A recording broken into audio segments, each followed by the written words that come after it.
Welcome to my YouTube channel. आज म वार्साको सेन्ट्रमबाट 700 metre नजिकै तपाईको यहाँको एउटा बेग्लै कहानी छ।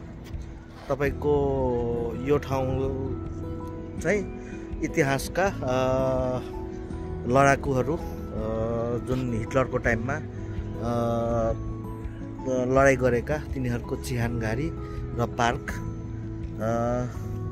यो पार्कको बारेमा र यहाँको तपाईको भ्यूहरू देखाउँछु कस्तो छ। र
जस तपाईको अब अरू सिजनमा त भन्न सकिँदैन, जस्तो जाडोमा चाहिँ अब पुरै यहाँको रुख बिरुवाहरू हरियो देख्नै पाइँदैन। अब गर्मी महिना चाहिँ तपाईको हेर्न सक्नुहुन्छ फुलहरू कतिको हेर्दै ढकमक्क छ, धेरै किसिमका फुलहरू छ, बस्ने ठाउँ छ।